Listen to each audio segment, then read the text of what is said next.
연금 체계 및 국가연금 제도의 도입에 대해서 설명드리도록 하겠습니다.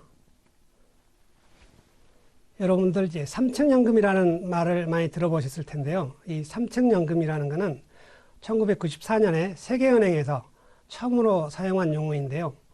개인이 노후 생활에 필요한 연금 소득을 마련하는 것을 지원하기 위해서 국가가 기본적으로 갖춰야 되는 어떤 연금 제도를 언급을 하면서 이 삼층연금이라는 용어를 사용을 하였습니다.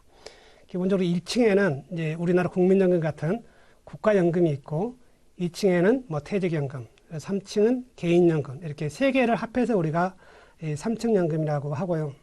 그리고 최근에는 기초연금이 도입이 되면서 기초연금을 0층에다 놓고 이제 합해서 4층연금, 또 이제 그 주택연금이나 농지연금 같은 거를 이제 4층으로 놓고 이 전체 5개를 합해서 5층 연금 체제라고 얘기를 보통 합니다. 그리고 이 국가연금의 이 국민연금과 이 기초연금, 이거는 이제 국가가 운영하기 때문에 공적연금이라고 얘기를 하고, 기업이 운영하는 퇴직연금, 그리고 금융기관이 운영하는 개인연금 2개를 합해서 사적연금이라고 합니다.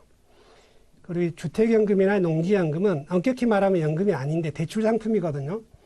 근데 이 대출이 일으키는 방식이 연금처럼 미래 일정 기간 동안에 계속 일정 금액을 이제 받는 형식이기 때문에 우리나라는 이거를 이제 주택연금이라고 얘기를 하게 됩니다. 그리고 이 과정에서 우리가 나중에 이제 이 5개 연금의 제도에서는 아주 자세히 설명을 드릴 거기 때문에 여기서는 이 정도로 하고 넘어가겠습니다.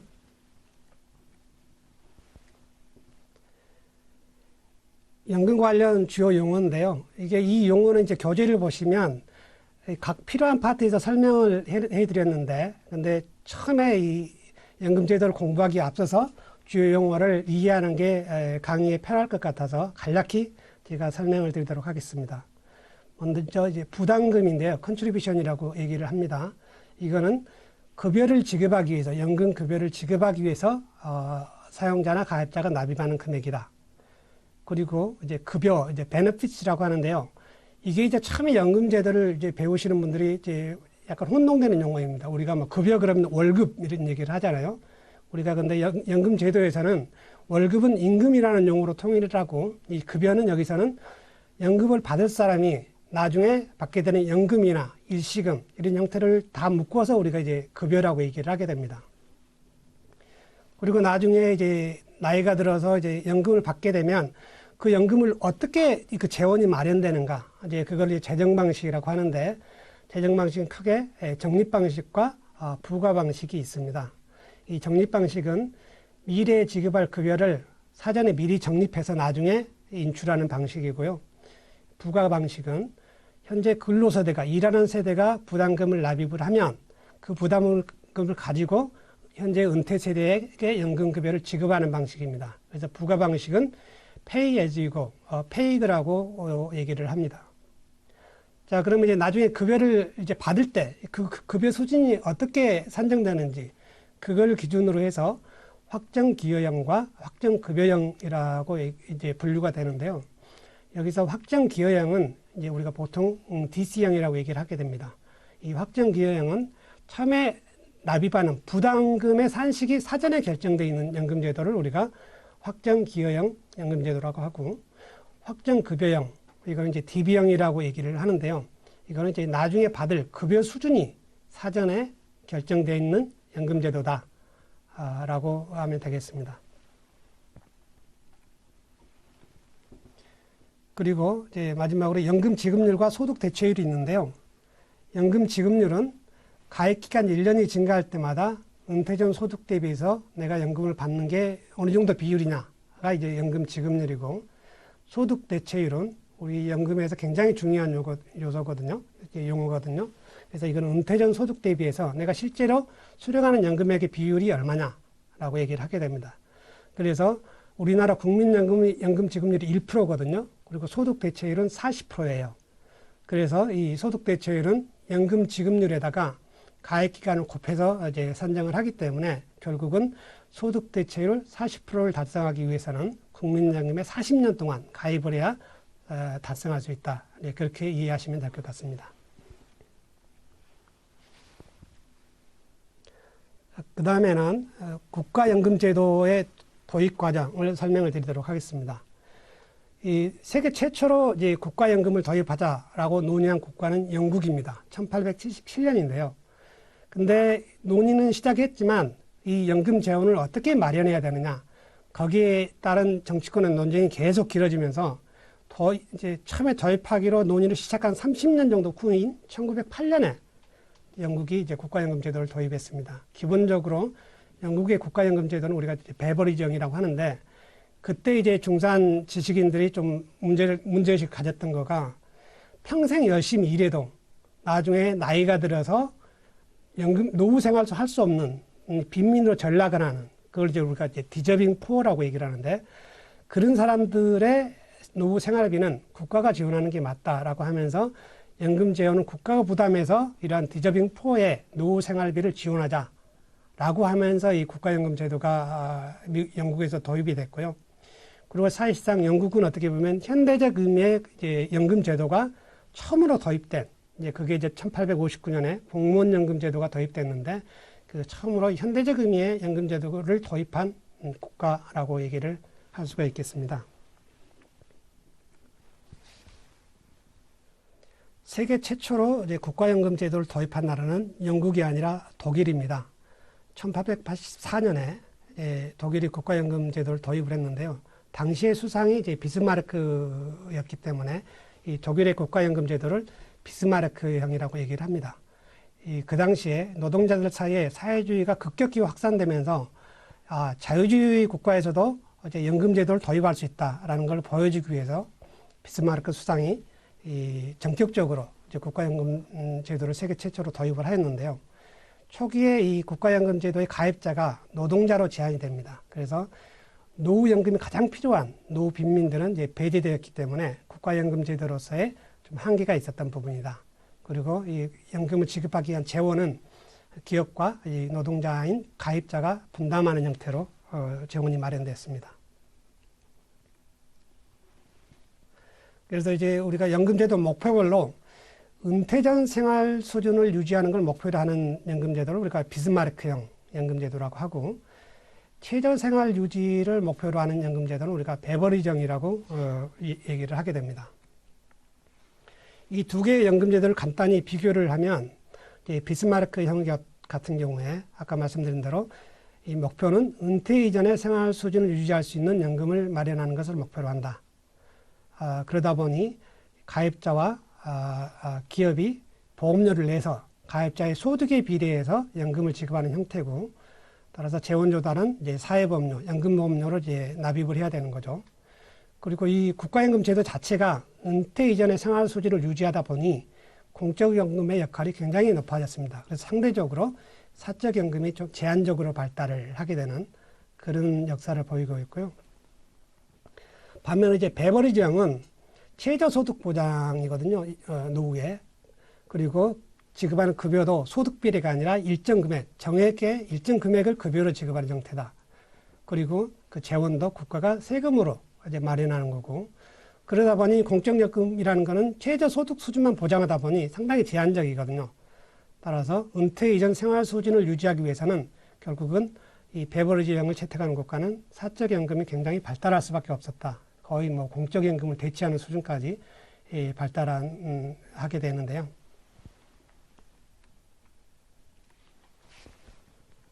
그래서 결국은 이제 1900년 초에 이렇게 두 개의 연금제도가 도입이 되면서 그 이후로 이제 여러 국가들이 국가연금제도를 도입하면서 이 베버리지형과 이제 비스마르크형을 어느 하나를 이제 채택하는 게 아니라 좀 융합해서 계속 그 연금제도를 발전시켜 왔습니다.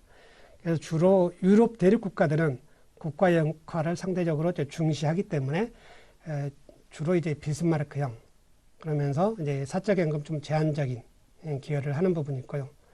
앵글로색슨 국가, 뭐 영국, 미국, 호주 그런 국가들은 국가 역할을 제한적으로 이제 보기 때문에 결국 베버리지형 연금제도를 채택을 하고, 그러다 보니 사적연금이 굉장히 발달한 국가들이 이제 영국, 호주, 미국이라고 할 수가 있겠습니다. 그러면 이제 우리나라의 연금 체계와 주요 선진국의 연금 체계를 간략히 설명을 드리겠습니다. 교재에는 좀 자세히 돼 있는데 여기서는 시간 제약상 간단히 설명드리도록 하겠습니다. 제가 이 그림을 연금 체계를 할 때 이제 그림을 그렸는데요. 이거를 그림을 이해하는 방식은 0, 1, 2, 3은 이제 0층 연금, 1층 연금, 그 연금의 층을 나타내고 수평축에 있는 민간 근로자, 뭐 자영업자, 공무원 이런 건 이제 연금의 가입자들을 분류하는 형태입니다. 그래서 이제 민간 근로자들은 이제 노후에 소득이 낮으면 기초연금을 받을 수 있고 또 의무적으로 국민연금에 가입을 하고 또 우리나라는 퇴직연금이 의무화되어 있죠. 그리고 이제 개인이 원하면 개인연금도 가입할 수 있는. 따라서 이 그림을 보게 되면 어떤 가입자 유형이 어떤 형태의 연금에 가입할 수 있는지를 이제 이해를 할 수가 있고요. 이 공무원의 그 직역연금은 이제 국민연금과 퇴직연금을 두 개 합한 연금 체제라고 보시면 되겠습니다. 나중에 자세히 설명을 드릴 텐데요. 우리나라의 이제 영층연금을 이제 기초연금이라고 얘기를 하는데 원래 2008년에 기초노령연금제도가 도입이 됐습니다. 그래서 2014년에 이제 기초연금 제도로 바뀌었는데 기본적으로 저소득 노령 가구 65세 이상 소득의 70%의 가구에 대해서 생활비를 지원하는 형태입니다. 그리고 이제 국민연금은 1988년에 도입이 됐는데요. 18세 이상, 60세 이상 모든 국민들은 의무 가입을 하게 되는데 뭐 공무원, 군인, 사립학교 교직원 등 직역연금 가입자는 이제 국민연금에 가입을 대상이 아닙니다. 그리고 40년 근무 시 생애 평균 소득의 40%의 연금을 지급하는 걸 목표로 하고 있습니다.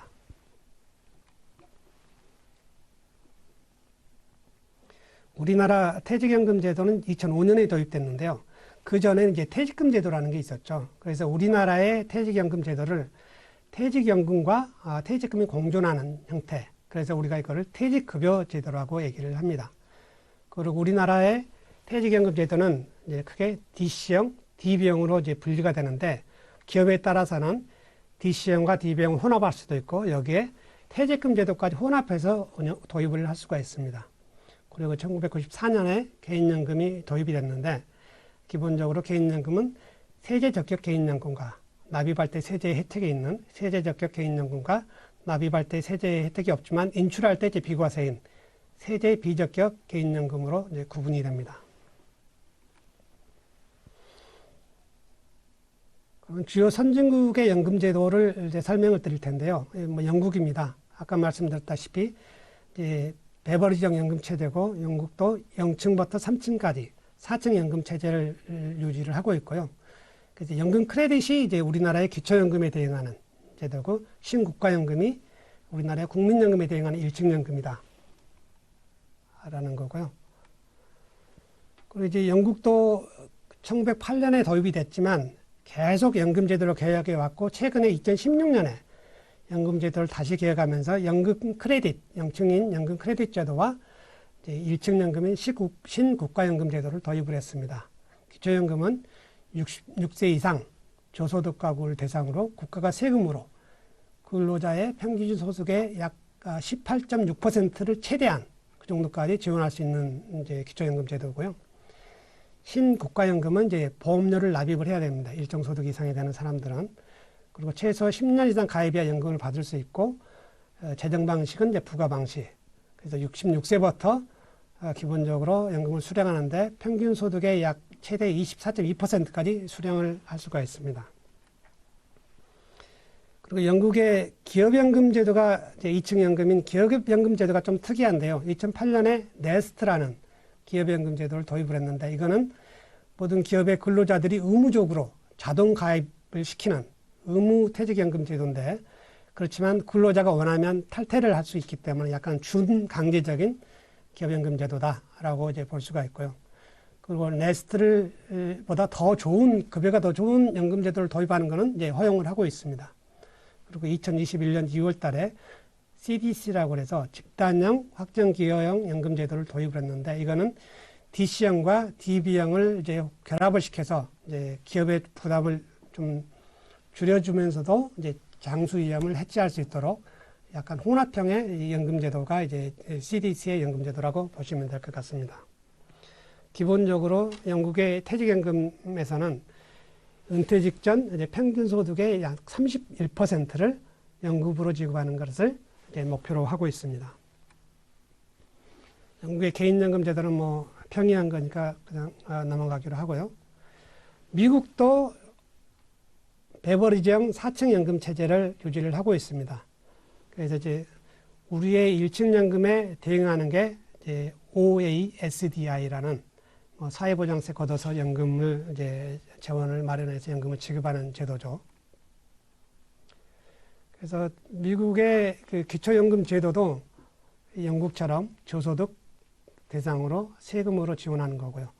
1층 연금인 그 OASDI는 일정 소득 이상의 이제 근로자나 자영업자가 가입을 하고 보험료율은 12.4%, 그리고 소득 대체율은 근로자 평균 소득의 약 35.2%를 연금을 지급하는 것을 목표로 하고 있습니다.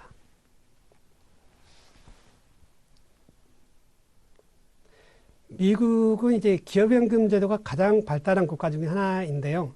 근데 우리나라는 이제 기업연금, 즉 퇴직연금이 의무제도이지만 미국은 기업이 자발적으로 선택해서 이제 도입할 수 있는 자발적 제도입니다. 그리고 이제 401K라는 대표적인 기업연금 제도가 있는데, 이건 이제 401K 기업연금 제도를 운영하는 이제 기업에 입사를 하자마자 자동 가입이 되고 근로자가 원하면 탈퇴를 할 수가 있게 됩니다. 그리고 이 미국에서는 뭐 퇴직연금 제도 그러면 401K 제도라고 할 만큼 상당히 대표적인 기업연금 제도라고 볼 수가 있겠습니다.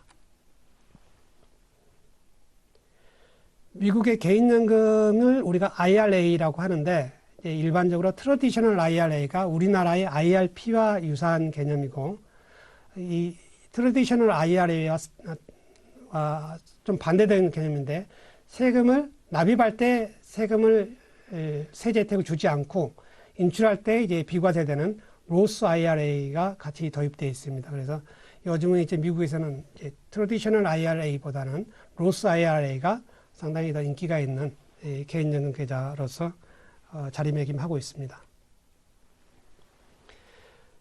일본도 0층에서 3층까지 이제 4층 연금 체제를 하고 있는데요. 이 일본의 연금 제도가 좀 특이한 점이 있습니다. 이제 국민연금 제도가 이제 국민연금이라고 불리지만 그게 이제 기초연금이고, 우리나라는 이제 공무원들 대상으로 한 직역연금이 따로 있는데, 일본에서는 2015년에 우리나라의 국민연금인 후생연금과 이 직역연금을 통합을 했습니다. 그래서 직역연금을 후생연금으로 통합해서 하나의 1층 연금 체제를 운영을 하고 있습니다.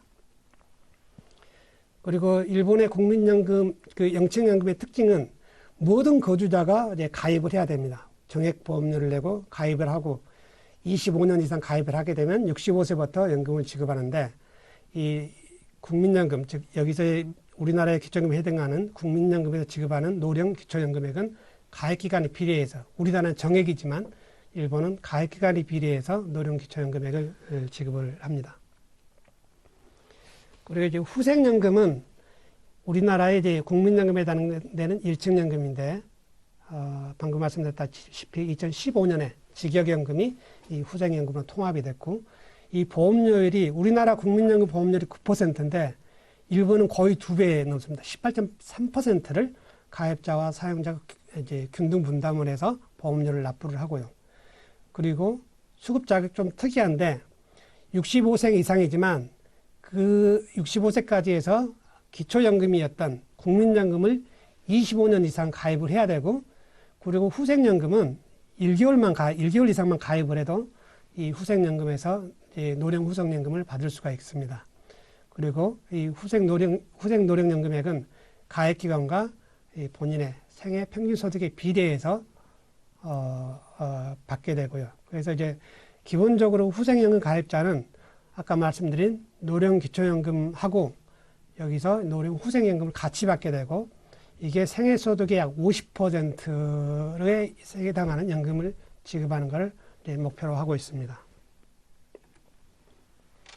일본의 기업연금은 뭐 2000년에 도입이 됐는데 뭐 그렇게 특징적인 부분은 없고 우리나라와 좀 비슷한 부분이 있습니다. 단지 이제 일본의 확정 급부형 DB형은 이 종신으로도 연금을 수령할 수 있는 이제 그런 제도입니다. 이제 우리나라의 퇴직연금의 이제 DB연과 좀 다른 부분이라는 것만 설명을 드리고 다음 페이지로 넘어가겠습니다. 일본의 기업연금도 뭐 우리나라 좀 비슷합니다. 초기에는 자영업자만 이제 가입하도록 했지만 지금은 거의 모든 거주자가 우리나라 연금저축처럼 모두 가입하는 것을 허용하고 있고요.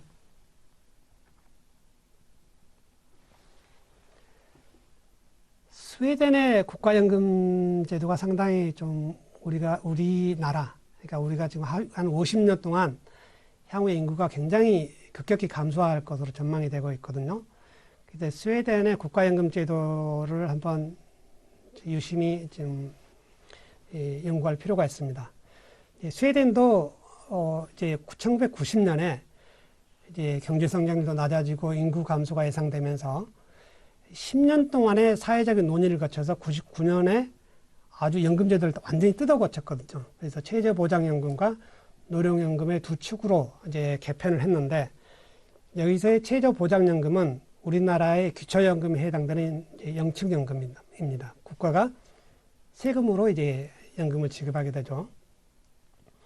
그것과 별도로 이제 노령연금 제도를 도입을 했는데 노령연금 제도의 연금보험료율이 18%입니다. 우리나라 국민연금의 2배죠. 이제 9%에. 그리고 이 18%를 사용자와, 즉 기업인 사용자와 가입자가 절반씩 부담을 하고 있고요. 그리고 이 18% 중에서 16%는 소득비례연금이라고 해서 현재 은퇴 세대에 연금을 지급하는 재원으로 활용이 됩니다. 이게 이제 부과 방식으로 되고요. 그리고 이 소득비례연금의 납입 부담금은 NDC형으로 이제 운용이 되는데요. 그리고 나머지 개인연금의 2%의 부담금이 따로 떼져서 개인 가입자 명의로 이제 DC 계좌가 만들어져서 이거를 이제 국가가 운용해서 나중에 실적에 따라서 개인별로 연금을 지급받는 형태가 있습니다.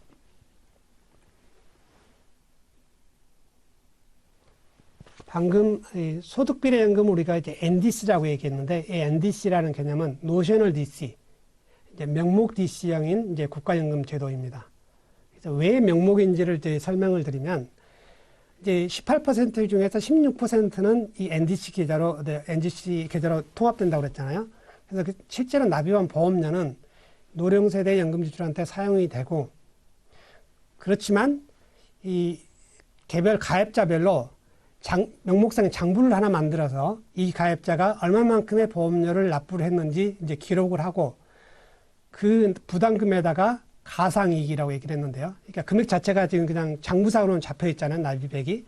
그 납입액에다가 가상이익을 합해서 계속 잔액을 이제 적립이 되게 됩니다. 장부상으로. 그리고 그 가상이익은 이 전년도의 잔액에다가 1+ 명목임금 상승률을 곱해서 계속 산정을 하고요. 그리고 이제 은퇴 시점, 연금을 수령하는 시점에서 계속 지금까지 납입한 이제 부담금하고 가상이 합해진 잔액이 있잖아요. 그걸 이제 은퇴 시점 NDC 잔액이라고 얘기를 하게 되면 그거를 이 가입자의 기대 여명으로 나눠서 이제 기대 여명 동안에 이제 평균적으로 현재 가치 관점에서 동일한 금액을 이제 계속 지급받는 형태로 이제 연금 수령액이 결정이 되게 됩니다. 그래서 이 NDC의 특징은 기본적으로 그러니까 나와 같은 나이를 가지고 있는 연령대의 가입자의 기대 여명이 증가하면 연금 수령액은 감소하지만, 근데 연금 총액은 또 동일하거든요. 기간만 길어지는 거지. 근데 다른 연령대의 가입자의 기대 여명이 변동하더라도 내 연금에는 영향을 미치지 않는다. 그러니까 세대 간의 불공평성이, 부과 방식이 가지고 있는 불공평성이 해소되는 그런 효과를 가지고 있습니다. 마지막으로 호주의 연금 제도를 설명을 드리도록 하겠습니다. 호주는 이제 3층 연금 체제를 운영을 하고 있는데요. 기본적으로 이제 기초연금이 있습니다. 이게 호주도 이제 앵글로색슨 국가다 보니 베버리지형으로서 최저 생활 수준에 상응하는 연금을 기초연금에서 지급을 하고요. 그래서 그 연금 지급액은 부부가구 기준으로 남성 평균 소득의 약 41.76%를 연금으로 지급을 하고 있습니다. 그리고 호주 같은 경우에는 이제 퇴직연금이 의무가입 제도인데 그 퇴직연금 제도를 우리가 슈퍼애뉴에이션이라고 얘기를 하거든요. 우리나라에서도 이런 제도를 도입하려고 많이 벤치마킹을 했는데 92년에 도입이 됐는데 이 전 세계적으로 연금 전문기관들이 노후 소득 보장 기능이 가장 발전된 퇴직연금 제도를 운영하고 있는 국가다. 그 국가가 호주다라고 얘기를 하고 있고요. 기본적으로 이 슈퍼애뉴에이션은 이제 기업이 사용자가 현재 10%의 부담률, 연금보험료를 내고 2025년까지는 이게 12%로 증가를 합니다. 그래서 기본적으로 이 적립금은 개인이 가입자가 선택해서 이 5개의 기금에 이제 운용을 맡길 수가 있는데 이 기금 중에 특별한 게 이제 자기관리 기금입니다. 이거는 최대 4명까지 가입해서 이제 운용을 하는데 실제로는 1명, 2명이 대부분 이제 자기 거 아니면 자기 가족 것만 이제 모아서 자기들이 운용하는 이제 그게 자기관리금이 있고요. 그리고 호주의 디폴트 옵션 상품 우리가 마이슈퍼라고 얘기를 하는데 이제 우리나라도 이제 올해 디폴트 옵션 상품 도입돼 있죠. 호주도 이제 마이슈퍼라는 디폴트 옵션 상품을 도입을 해서 이제 운용을 하고 있습니다. 그리고 이제 이 호주의 이 슈퍼애뉴에이션은 인출할 때 이 계좌 인출 방식, 즉 계좌에 연금으로 전환하지 않고 주로 계좌에 돈을 놔두고 수시로 이제 인출하는 방식을 우리가 계좌 인출 방식이라고 하는데 주로 이제 계좌 인출 방식이고 그리고 최소한 특정 연령에서는 최소한 인출 규모가 이제 정해져 있거든요. 그래서 그 인출 규모 이상을 이제 인출을 해야지 그보다 작게 인출하면 작게 인출한 금액에 대해서는 이제 세금을 징수하는 형태가 있습니다. 그래서 호주의 퇴직연금이 이제 RMD라고 그래서 최소 인출 규정이 있다는 게 이제 특징적인 부분입니다. 이상입니다.